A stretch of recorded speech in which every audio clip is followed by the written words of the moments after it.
Hi viewers, welcome to movie snacks. இன்னைக்கு பார்க்க போகிற படம் பார்த்தீங்கன்னா சச்சின் ரிலீஸ்.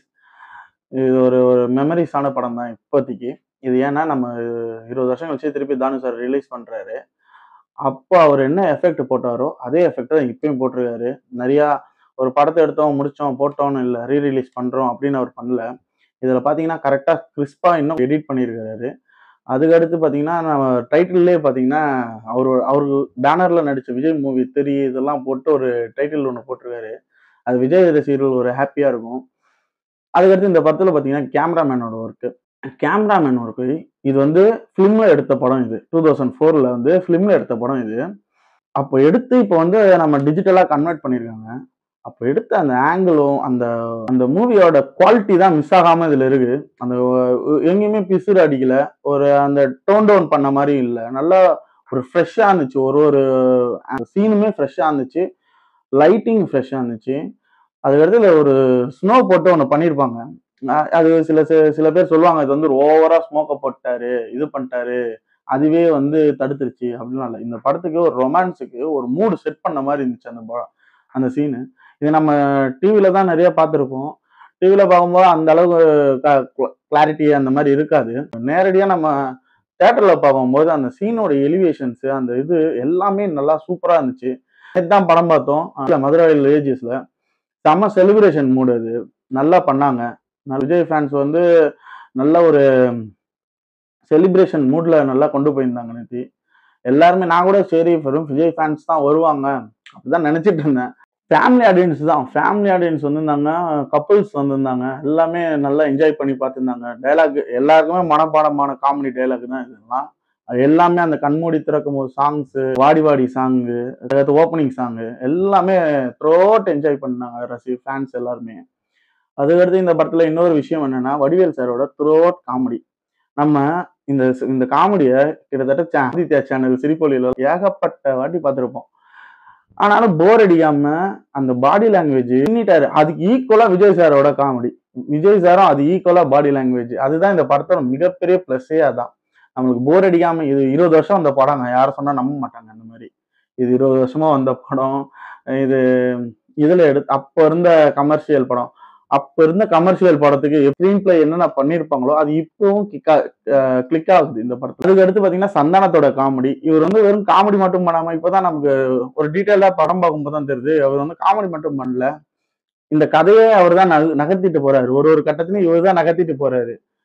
ஷாலினியை ட்ரிகர் பண்றதா இருக்கட்டும், ஷாலினிக்கும் விஜய் சாருக்கும் அந்த லவ்வுக்கு ட்ரிகர் பண்ணி அது மூலியமா லவ் பில்டப் பண்றதா இருக்கட்டும், கடைசியில இன்னாரோட பையன் தான் தெரிய வரும்போது அந்த கதையை முடிச்சு வைக்கிறதா இருக்கட்டும், இதெல்லாம் சந்தானத்தோட வேலை. அவரு கூட தாடி பாலாஜி அடுத்து சாம்ஸ் அவங்களாம் வந்து சப்போர்ட் பண்ண விதம் சூப்பரா போயிடுச்சு.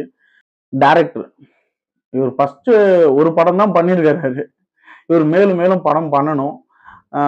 அந்த எழுதின விதம் தாங்க அந்த காமெடி. ஒரு இப்போ இதுக்கு முன்னாடி இருக்கிற இந்த சச்சின் வந்ததுக்கு முன்னாடி இந்த லவ் ஸ்டோரியில அப்படின்னா அந்த பொண்ணை போட்டு புகழ்ந்து தள்ளுவாங்க. நீ அந்த மாதிரி இந்த மாதிரி. நானும் இந்த படத்துல லவ் போர்ஷனே எப்படி எழுதியிருக்காங்கன்னா அந்த பொண்ணை மொக்க பண்றது, அந்த பொண்ணை டீஸ் பண்ணி ஃபிளர்ட் பண்ணி அது மூலியமா லவ் பண்ண வைக்கிறது, அது மூலியமா நம்ம ப்ரெசன்ஸை கொடுத்து கொடுத்து அது இன்ட்ரெஸ்டா கொண்டு போயிருந்தாங்க. ஒரு நாள் இவன் இல்லைன்னா அந்த பொண்ணு ஒரு அப்செட் ஆகிற மாதிரி ஒரு சீனா கொண்டு போயிட்டு அது சீன்ல கொண்டு வர விஷயம் தான் சூப்பரா இருந்துச்சு. இந்த படம் ஃபுல்லா மெமரிஸ் தான். இப்போதைக்கு நாஸ்டாலஜிக் மூமெண்ட்ஸா தான் எல்லாருக்கும் போயிட்டு இருக்கு. எல்லாரும் வந்து நான் இப்போ வந்து காலேஜ் படிச்சுட்டு வந்து சில பேர் சொல்றாங்க, சில பேர் நான் ஸ்கூல் படிச்சுட்டு இருந்தேன்றாங்க. அப்போ வந்து நான் அம்மா கூட போயிருந்தாங்க. இப்போ அவங்களே கப்புள்ஸா வந்து பாக்குறாங்க. எல்லாம் ஒரு மெமரிஸா தான் இருக்கு இந்த படம். விஜய் சார் இதுக்கு மேல என்ன சொல்றது, விஜய் சார் தான் இது எல்லாத்துக்கும் அந்த முடிச்சு போட்டு கொண்டு போனதுன்னு பார்த்தீங்கன்னா விஜய் சாரோட பர்ஃபார்மன்ஸ் தான். அச்சிக்க முடியாத பர்ஃபார்மன்ஸ். அது என்னதான் லவ் ஸ்டோரியா இருந்தாலும் அதுல அவர் காட்டுற எக்ஸ்பிரஷன்ஸும் அவர் கொண்டு வர அந்த ஸ்கிரீன் பிரசன்ஸும் பா, அது பாடி பிசிக்கலாம் அப்படின்னு அந்த ஒரு சின்ன ஃபைட் ஒன்று வரும். டைமுக்கு வச்ச மாதிரி ஒரு ஃபைட் வரும். அதுல ஒரு பிசிக் அந்த மாதிரி ஹெல்ப் பண்ணிச்சு அந்த சீனே. அது ஒரு காமிக்கலா ஃபைட் கொண்டு போயிருந்தாங்க. அதுவே பாத்தீங்கன்னா ஒரு கடைக்குள்ள ஒரு தள்ளுவண்டி கடை மாதிரி இருக்குது. அதுக்குள்ள பூந்து ஃபைட் பண்ற மாதிரிலாம் ஒரு சீன்லாம் வச்சதெல்லாம் சூப்பரா. அந்த எனர்ஜி விஜய் சாரோட எனர்ஜி. இந்த படம் பாத்தீங்கன்னா விஜய் சாரோட எனர்ஜி தான். என்ன எனர்ஜி அப்பா, பின்னிட்டாருங்க. ஜெனிலியா இந்த படம் நான் டிவியில பார்க்கும்போது ஜெனிலியா விஜய் சாருக்கு கெமிஸ்ட்ரி பயங்கரமா இருக்கும். இருந்துச்சு அப்படின்னு நமக்கு தெரிஞ்சுது.